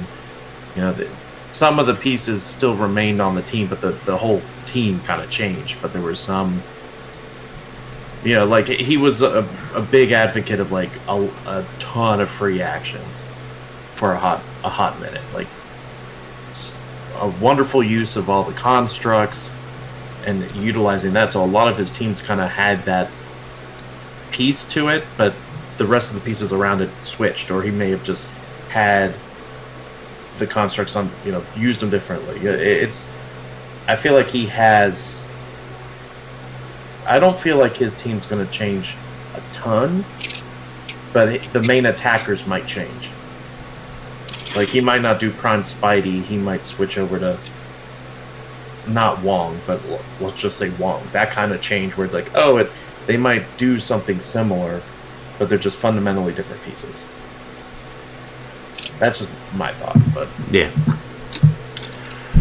All right, let's look at the Austin event next. Congratulations to Diego Valdez for winning with Assassins. Hey, there they are, finally. And playing the piece that we didn't think anybody would ever play, the rare Ra's al Ghul. Well, I mean, we just figured they had to. Yeah. Which, this proves our point that Jason and I have been making. For Assassins to work, it has to be Ra's al Ghul. It's really the only way to keep the Assassin thing going. Yep. Yeah, if we could get a better piece that did the same thing, they'd probably be all over the place. Right. Yep. Of course, Deadpool and Hitmonkey are there. Yep. So, that's a big one. They make 2 attacks. They're slicing talons, helping them slice through defense powers. Mern's helping them see through walls. And then, Scotty P is doing what Scotty P does. Yeah, effectively, if you've got the target token on you, unless you have a Ghost Rider, you don't get anything. Because you don't get shape change because of Deadpool and Hitmonkey's damage power. And then you don't have the defensive capabilities because of Talon's attack power. Yeah, so no shape change, no super senses, no mastermind, just getting yeeted. Yeah, and if he moves the Mern in, it'd be like, okay, all those stats too. Mm-hmm. Yeah, like that's actually pretty cool. The thought of literally you don't have any defensive capabilities with Talon and Deadpool Hitmonkey. Yeah. Because of the shape change thing as well. Because you could think with Talon, well, you still got shape change, but Deadpool and Hitmonkey, when they attack opposing characters with a target token, can't use shape change. Right. So I think this would be the Assassin's version. I would say would be pretty good. Yeah. Now I think the big thing here is, and my point out of this event in this winter is for Worlds. I don't know how you get around not playing King Killmonger, and by extension the MOE suite, because Deadpool and Hitmonkey, their big thing, they have trick arrows. Now, if they don't have trick arrows, and if he tweaks this team to just not have that equipment, and let's say puts a motorcycle on Mern, now the team is less effective offensively, but it doesn't have the King Killmonger issue. But with Trick Arrow, like, if you don't have a King Killmonger, you don't even have a chance at a Trick Arrow not decimating your team. Because Deadpool and Hitmonkey just attack twice on their own, they drop the big arrow, that is 3 attacks. With a 12 attack, a 13 with Scotty P. Well, he gives himself a +1 attack and damage. It doesn't. Right? No, it doesn't. I'm sorry, I'm reading that wrong. No, it does. Friendly. It does. If he hits him the first time, he gives himself a +1. That's right. Friendly characters with the assassin keyword that includes himself modify attack and damage +1 when attacking a character that's been hit by Deadpool and Hitmonkey this turn. Yeah, so after the first attack, if he hits, yeah. So the second attack, right? Just base stats, right? He goes from 12-3 to 13-4. Scotty P, it's 13-3, 14-4. And that's. I don't know if there's any. I don't think there's any enhancement on the team. No. Do those League Assassins have enhancement? No. No, I don't think so. No, they're pretty garbage. Right, so he's probably not making them. So yeah, I mean, it can just wipe out your team. Yep. Killmonger has hit the what did I used to call it, alpha and beta of the meta, and it's now kind of a beta where it's just it's legal, but it's old news, and people just don't feel like they want to play it, even though that is probably the better play, is to have a Killmonger right now. Yep. Yeah, you just can't. Mean, if you look at prices, and I know part of that is because they're rotating. I mean, he's pretty dirt cheap right now. Mm-hmm. He's like $60 or something. Oh wow. Yeah. Yeah, he's kind of fallen in half or more than what he was last year. Right. Yeah, he's fallen pretty hard, even though he's a very significant piece right now, and it's not as if his keywords are terrible. Yep. Now, we did get to receive the return of College Man Micah Love playing the OMA of the format, Phoenix Wolverine, with the Warlock Sword and the 2 Timebreakers. I think this is the team that we are also giving to 2 of our newer players, because it is fairly straightforward to play. You just does one thing, and that's not die. So Anthony, the question is, so under Rebirth and Rage, Wolverine increases the result of his single D6 rolls by +1 for each adjacent opposing character. So let's make it pretty easy, right, math-wise. So he is adjacent to 6 characters. Okay. He has regeneration as free. Okay, so just so we're stepping through each part logically. He rolls a 6 on his regeneration. He's not on his stop click. He's just on one of his regular clicks. So he rolls a 6 for his free regeneration. That normally would be 3 clicks healed. Okay, Phoenix Wolverine is adjacent to 6 characters. Does he then... So does the result of that... Does the outcome of that mean that he heals 9 clicks or 6 clicks? That is a very good question, and I see where you're headed with that in terms of, do you add before you cut in half, or do you cut in half and then add? Right. And so regeneration, power, roll a d6, heal a number of clicks equal to half the result, rounded up. Wolverine increases the result of his single d6 roll by +1. So you're going to take the 6 you rolled, you're going to add +6 to the result that you got of 6, so you're going to have a 12, and then you're going to have to heal equal to half of the result. So I would say you would heal 6, because the original, what he increases is the result itself. And what you heal is half of whatever that final result was. Mm-hmm.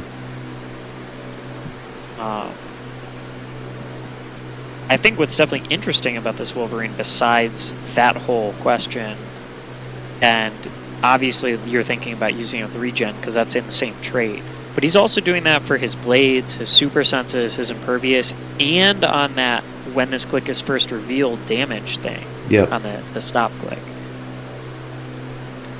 Mm-hmm. If he's next to a bunch of people, he's really exploding hard. Yeah, indeed he is. But it's a big difference if, in that example of the regen, right, if he heals 6 clicks or 9 clicks. Yeah, that's true. Because, that it's the same sort of applicable thing to the stop click, the blades, the super senses, the shape change because he has a warlock sword on him and that sort of thing.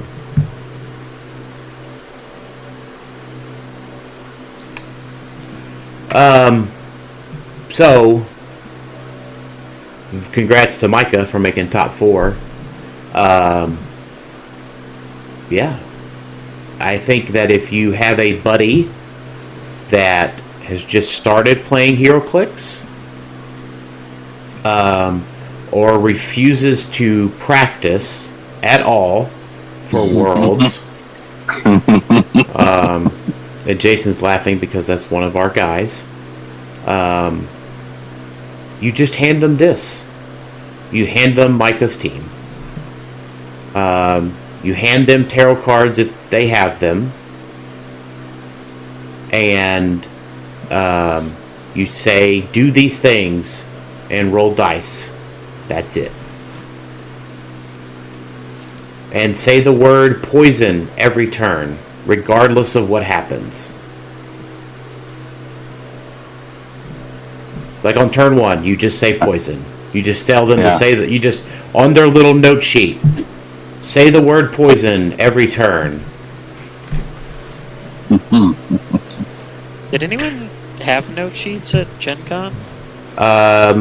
I don't think I had note sheets at Gen Con, but I have had them at other events so far. No, correction. I did have my note sheet. I just didn't reference it because I had practiced the team enough. Did you have it like out on the table? No, it was in my box. But it was the same team that I had played at the indie event that I had won a few weeks prior to Gen Con. So, like, I didn't need all the reminders because I just had done the team so often. I'd played it so often. People definitely have them at the Champion Clix events that we went to, or the one we went to anyway. I mean, I just think it's important to remember how something like that is handled is a tournament rules question, so that's at the discretion of the head judge. So if you're unsure on whether or not you would get to do something like that, always check with the judge beforehand.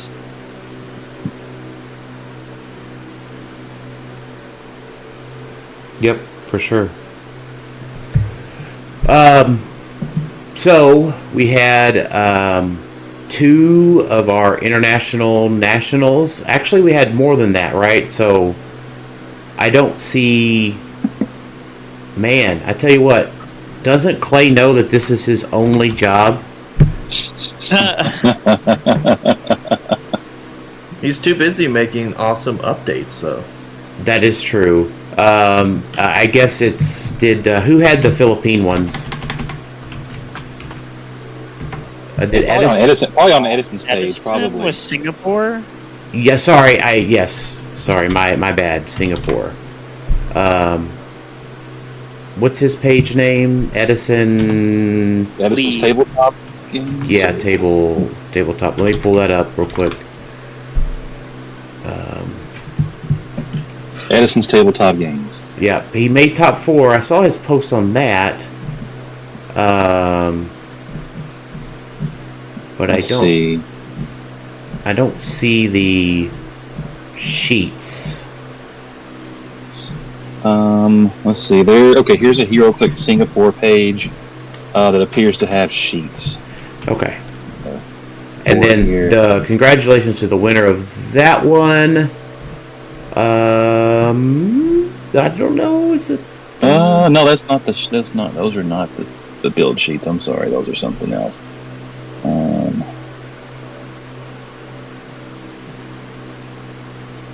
Yeah, maybe they just didn't get posted. Maybe that's why he doesn't have them. Singapore. Clay was innocent today. I mean, we can see, like, if you look at some of the teams, I mean, we could see his team and some of the teams in some of the pictures. Because his team was, I believe, Colossus. Well, I know Edison played Colossus with Darkside. Yeah. I see another team he was playing that had a camo and Ghost Rider. I'm just looking at the pictures and just like see what everyone's playing. Yeah, was it in Players and Collectors? I just don't want to. I know this is our last one, and I don't want to not give that person their awesome shout out. So the finals, while you're looking that up, was one side was Prime Colossus, Mern, Kong, Porters, and Saturnine. The other one was, it looks like, MOE, Arachnite, Ghost Rider, Porters, and Death Metal Wonder Woman. What was the first figure on the other team? Colossus? So Colossus was on both teams? No, the other team did not have Colossus. One side had Colossus, the other side had just Arachnite. It was like the mystical version that we talked about before. The Arachnite Ghost, almost like it's not quite Alex Mater's team, but like Arachnite, Death Metal Wonder Woman, Ghost Goblin, the two Porters, and Ghost Rider. Yeah, I'm still looking here. Yeah, I'm just purely looking at the. Yeah, I'm trying to make it pictures. through all the posts on Players and Collectors, and don't see it. It looks like it was primarily Ruler versus Mystical, most likely. Yeah. Well, I think my point there is so I don't see the post. Sorry, Edison, nobody posted it that we can see.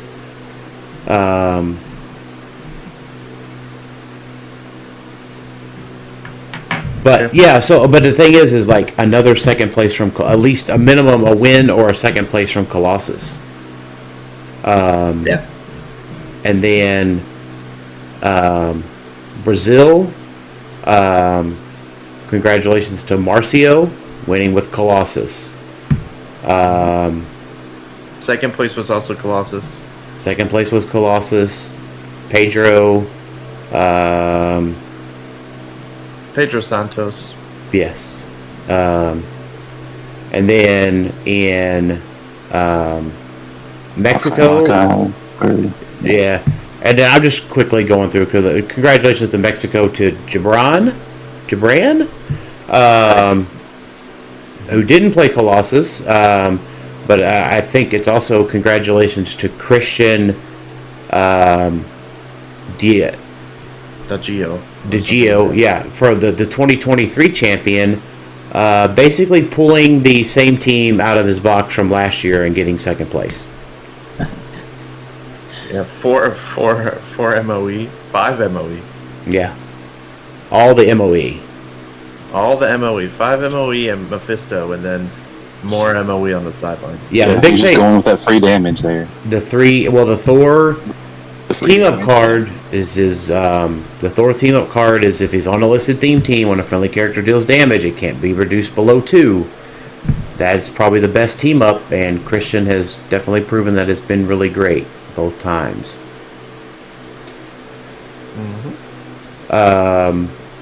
We got another, and keep in mind Mexican Nationals. It looks like it was 16 players. So Yeah. if you go beyond, top 4, top 8, you're gonna see some crazy teams. As par for the course, Brazilian Nationals per HC units was 30 players. So if we do have a quick second, Mexican Nationals was an interesting format from talking to Dionisio. I forget exactly the numbers, but it was something like you had to play in the qualifiers and earn 30 points. And if you do a grinder, like the 3 rounds single elimination, it was like 6 points for a win and then a bonus 6 points if you win the whole thing. So you had to do at least a minimum of 2 grinders to qualify because you didn't get enough points from just outright winning one. Wow. And then you also got like points for getting first, second, or third in a battle royale. So you had to like spend day 1 doing different qualifiers and earn the points to make it to day 2. We thought Gen Con was bad. Man. Yeah, I take back what I said about don't look at the top 16 teams because these people had to had to do some qualifiers and work their way through. So my bad. But the key thing to take away is, in my opinion, kind of wrapping a bow on some of this, is just we finally have the data. Yep. Right. Like 2 weeks ago, we didn't. We got the watch list, and we're like, okay, it's going to be a Wild Wild West, and now we're seeing the results. Yeah, the results of the Wild Wild West. Yep, and that includes congratulations to Steve Bodart for winning his umpteenth national in the European nations, with Colossus winning against a Colossus team in France. Yeah. So, none of the teams were exactly the same. No, there was lots of variants. Different. Yeah, lots of different Man Thing was on the winning team in Mexico. That's a new one. Yeah, so who knows? Anything could happen at Worlds, right? Yep. Yeah. But I think based on the results that I'm seeing here so far, right, it's Arachnite, Kong, Colossus. That's your big bads going into nationals. Outside of the quarters, that's probably the top three play figures. So two things I want to mention real quick. One thing we absolutely glossed over because we jumped over to Wolverine is Mike Eskew and Austin playing the Triple Kong team and showing that Kong isn't dead. We've seen Kong a little bit, but Triple Kong with Ghost Rider, made the finals. So that is something to note. But I've made, while we were talking, kind of a, I like to call it the gauntlet, the Infinity Gauntlet of here's the different team archetypes to look at with your team for Worlds and just say, hey, how does my team handle against these archetypes? And so the first one, like we mentioned, is kind of the mystical. How does your team handle a Ghost Rider team that has the offensive power of an Arachnite, Kong, of a Wong maybe, some of those mystical hard hitters, but also surrounding it with a Ghost Rider so you can't just take away powers. The second gem on the gauntlet would be the Colossus Prime, the ruler teams, also typically with a Kong, but also could just be purely Colossus Prime, and the other rulers that go with it, Saturnine, Myrn on some cases, I believe. Death Metal Wonder Woman. Death Metal Wonder Woman. Myrn via Butterfly. Then you've got third is going to be your ranged archetype. So that's your Hawkeye and Hawkeye. That's your Karn Silver Surfers. Basically anyone that works with Myrn. It's kind of like the Myrn archetype. That's how range nowadays works so well, is via Myrn. Sure, it can work without it, but Myrn is usually the enabler. So how does your team handle Myrn? Just period. Is your team susceptible to Myrn? Because you're going to need to know how you might have to position differently when you're facing a Myrn. The fourth one I want to mention is kind of the not necessarily dice manipulations, but it is your Major Logans, your Prime Dominoes, your Saturnines. Keep an idea on how your team can handle those type of teams that might be able to hit their super senses a lot better, thanks to Prime Domino, thanks to Major Logan. That is a key thing. You can't just rely on hitting big numbers and just hope they don't hit that 4 through 6 super senses or something. The last one I have is, Poison Ivy and that kind of team is still out there. We saw one, where was it? Was it Omaha? Which one had the one with Man Thing? With the Ivies? Yeah, it had like an Ivy. We had a double Ivy, double Man Thing team. It didn't make top 8, but I think that's the way. I thought I saw another one that did that. Like Ivy is definitely taking a step down, but it doesn't mean she's gone. Just keep in mind that there's something that she does exist. But the other takeaway that I didn't really make it a gem, but it's something to keep in mind in general, is that right now, a majority of teams are incredibly flexible thanks to Butterfly. Do not forget that Butterfly is as flexible as it is. Because it is basically our sideboard. It's a sideboard. It's the keyword swapping that we've had for a couple of years, right? Effectively, where you keyword cheat people on via X-Men or Avengers to get the people you want. Well, Butterfly's kind of doing that. This 50-point piece can't be themed. Well, it can now. Here you go. Here's a Mern. Here's a Major Logan. Here's one team. Mexican Nationals has an ace on there. That's also a really good one. Yeah. If you want to be able to take away outwit potential, ace isn't a bad choice. And she does other things too. Yeah. Yeah. And she has her own mind control, which I don't know if that one works with Butterfly. I would assume it doesn't. No, you have to choose where the power comes from. But she's got barrier also. She's not and she's a keyword cheater in her own right. If somebody just wanted to play her on a team, but basically, what I'm trying to say is like the cream has risen to the top a little bit, and so we're not going into Worlds completely blind, as we were 2 weeks ago. Right, and again, as we wrap up that and go into questions for Anthony, big shout out to Ryan O for getting nationals going this year for all these different countries that have not had nationals the past few years, and big shout out to him and Newmark for getting 300 modern HeroClix rocking and rolling before Worlds this year. And hold on, we're talking. I wasn't as ready. Hold on.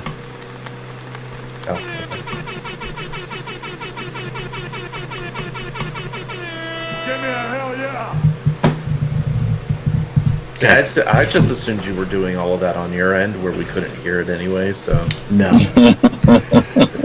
Your secret noises over there. Right. Before we jump to questions, the only other thing I want to mention is that Brazilian Nationals did have a Pulp tournament. And so if you're wanting more Pulp results, because the only ones we've really had was the U.S. Nationals one, which was like 4 teams that we've seen. Like that was about it.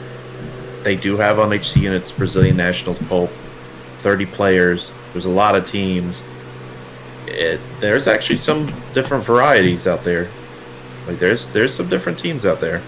So definitely check it out if you're going to play in the Pulp event.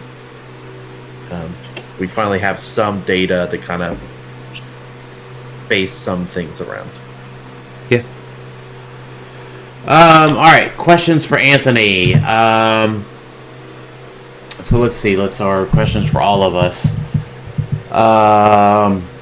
So Peter, I want you to re-ask this question again next week for the set review, because we're not really covering Masters of Time this week.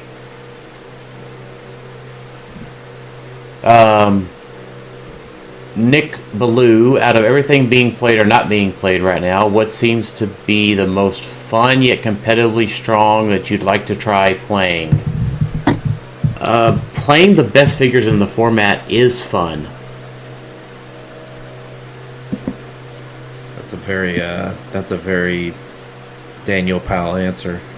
Yeah, y'all can answer it as well. I mean, I feel like Poison Ivy for me is the most fun, and she's, I don't think, the strongest first place quality figure.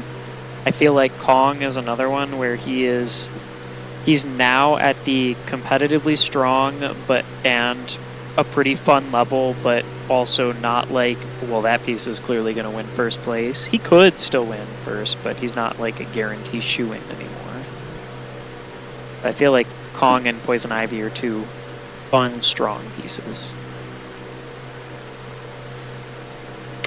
Yeah, I kind of want to try playing Ivies because I think they're fun, but I don't think I'm swapping at this point. Yeah. And then Ed, AB mentioned something about Dark Side. I'd like to thank Adam Friedman for posting what the turn one win team would be at Worlds should Masters of Time been legal.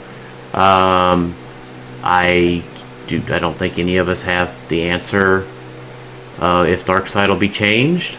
The erratas did go up for Masters of Time. I want to call it the quality of life erratas went up, along with what's legal for Worlds, and none of them included. I still kind of personally think, like, Adam Friedman's posts like that he has been doing for years. I mean, he was the one who posted things like that for the original watch lists that happened and the original, like, tournament integrity rule of, there's no way that can be legal for Worlds. I definitely think he was a big part in why stuff like that even exists in this game. Yeah. I think so too. But I would say, Ed, the answer to that question is, well, we need Adam to figure out if it will work post-rotation and post another thing. And if the answer is yes, I imagine Darkside will have something looked at.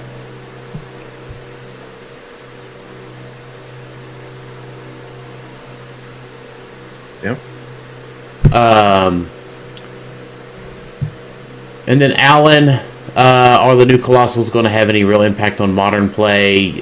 We'll talk about that next week. The new Colossals? Is that what you're saying? Yeah, the Colossals. Colossals, okay. Colossals, yeah. Jack Smith wants to know, how can I become as fast as Anthony Lightning Legs Barnstable? Do you run for exercise, Anthony? Like, do you actively practice? No, not at all. I do. I believe in the theory of exercise as a healthy concept, and that's about as far as I take it. I'm just motivated by passion and love. Like the heart of the cards. Yeah, that's what fuels me. I love it. A lot of heart of the cards there. I feel it. Wesley Robertson, if WizKids made a fast food mascot at Conics, what characters would they pick and what would their powers be? For example, Burger King, have it your way, beginning of your turn, pick a damage power. Or Ronald McDonald's dial only has yellow or red powers. I have a good one. Ronald McDonald's would have a special power or trait called the ice cream machine is broken. Yeah.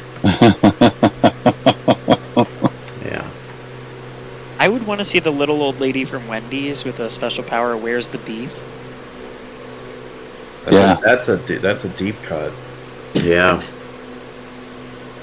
Yeah, she'd be unpainted with a really nice quality sculpt, the deep cuts. There you go. There you go. Jason Alex? Yes. I think Grimace has to be in this. I don't know what his power would be offhand, but if we don't get a Grimace. Grimace shake, something? Yeah. Milkshake brings all the boys to the yard. So like a Quake or something? Maybe, yeah. I feel like he's a support piece. Of some sort, you know. Yeah, I don't know. I haven't thought about fast food, like, mascots or something. Are we gonna get Jared? Are we gonna get Jared from Subway? No. No. Definitely can't have him. All right, Darren. Gendron asks, rank the next phase chases in order of most okay to trade in for a Kevin. Oh. Okay. Steve. I think number 1 is Kate and Lucky, followed by Jack and Elsa at number 2. Really? Those two actually have more value than Steve. Do they? Well, I think Steve is just a better piece than them. Gotcha. We talked about it before the podcast. People were, one person in, what was it, France? One of the European tournaments played Steve with, as the butterfly calling. Yeah. Ooh. Yeah, so we can't start hating on Steve now. I think Steve has redeeming qualities. Mm-hmm. I don't particularly care for Kate and Lucky or Jack and Elsa. You could probably lump Hulk and She-Hulk in there. I don't think they're really doing much either. The ones I would say are the cream of the crop, outside of obviously the three entities, the avatars. We're not talking those. Don't forget the baby Groots. Mm-hmm. Those exist. They're just kind of meh. I would say Wong and Madison, pretty okay. Like, I would probably hold on to them unless you didn't have any other option, because they aren't amazing right now because of the hydrants. But the hydrants are rotating, so they might be okay down the road. Same with Steve. Baron Zemo's one that's the one I'm probably giving away because I don't have a ton of other ones. But I'm not 100% sure about that. Like, he's probably bad. Like, he does weird things. And that's why I'm hesitating. Is because that's some weird things. All right. What about TV She-Hulk? No, she's really good. She has the Faust-like effect. Where did you rate her in a 10? I don't remember her being... She's still low. I just would keep her. Yeah, I honestly, Jason, I'm kind of following you. I honestly forgot Cade and Lucky were a chase. Right. I feel like they're the worst. I don't know. That's just me. They're number one on my list, followed by Jack and Nelson for sure. Yeah. Hulk and She-Hulk are probably the third one on the list for me. So from my memory of peeking into Ryan's box towards the end of the weekend at Gen Con, it was pretty full of Baron Zemos and Steves. There were a couple of Kate and Lucky's and Hulk and She-Hulks and Jack and Elsas. And then a small little handful of Baby Groots and like one or two of the Wong and Madisons and She-Hulk TVs. And then none of the avatars. What I want to know is where all these... I would definitely say Zemos and Thieves were like the number 1 and 2. Like, what's happening to all these chases that we turned in? Are they going to put them back into boosters and put them back into the wild or something? Or are they going to a landfill, like all those old ET Atari games? Or children's hospitals? Yeah, I mean, they're going to become Christmas ornaments, perhaps? Like, what's going to happen to them? Like... See, kids, look, it's Steve Rogers. We're going to have WizKids employees. Yeah, they're going to get resold on eBay under mystery names of WizKids employees. Like, what would you guys expect, or what would you be the happiest with knowing happened to them? Or is the happiest just, it's a mystery? The giving back out, like at Worlds, would be a good way. Like, or something like, I don't know, prize packs, like, during the presentation. Yeah, give them back out. Just do a little mystery baggie, and each person gets a next phase chase. Or they just randomly mail them out to people who have accounts on shop.wizkids.com, and you just get a care package one day that has the next phase chase in it in your mailbox randomly. I mean, they could do that where it's just like a new deal. If you buy this brick, you will get a probably shitty next phase chase for free. Or maybe they're just all going to be on Ryan's desk. Who knows? You know what? I really think maybe they'll just give them away at the presentation because they're like, man, we got way too many of these. We don't want to put these, like, take them somewhere. Like, let's just give them out to some people or something. Well, I mean, asking a question. Yeah, what are they going to do with them? I mean, I don't know. They deserve to be out in the wild. To be loved or hated. I agree. I'll take a Steve. Give me a Steve. I'll take a Steve. Yeah, give me a Steve. I'll happily adopt a Steve. Yeah, I have an extra Steve I'm going to try to trade in for the B on the wait list for. Alright, so Alec Musser asks, what is the best part about judging HeroClix events, Anthony? For me, it is just getting to be that person that I always wanted to have in my corner as a player. Like, I wanted somebody who was going to come over and try and help answer questions quickly and clearly. Somebody who wants to try and have those questions answered in advance before the tournament's even happening. Somebody who's trying and doing everything they can to make sure the tournament runs as smoothly as possible. I just love, like, getting to hear from the players that they're having a good time, that this is the tournament that they wanted to be in, that, like, on some level, I like when I ask for feedback and people are saying, like, just keep doing what you're doing. On some level, I also hate it because it's like, well, that doesn't tell me how to do any better. But it's nice to hear that, like, okay, I am succeeding if they're saying that just keep doing what you're doing, because then that means I'm being exactly what I wanted to be and doing exactly what I wanted to do for them. Yeah, agreed. All right, and then the last question from Paul Cote. What figure has frustrated you the most rules-wise? Molecule Man. Hands down. That's so easy to answer. Molecule Man was so frustrating rules-wise. More recently, at Major Logan, now. Yeah. He's been a fun frustration over the past couple of, like, week or so. Sure. Scarab, I felt like he had some interesting questions. I felt like he wasn't the worst. Sure. Those are kind of the big ones that come to mind. Just wait till you get more Mern on Mern questions. Oh, yeah, Mern was a very fun one. I will agree, yeah, Mern was frustrating. It's like some of those, like, what was it, immovable object and unstoppable force questions. It's like, Yeah. who wins? It's like, I don't know. All right, let's move into final thoughts. Alex, final thoughts? I am still pumped for Worlds. Can't wait to play. But I also can't wait to talk about Masters of Time. For once. Tune in next week. Mm-hmm. Jason, final thoughts? I'm pumped for Worlds also.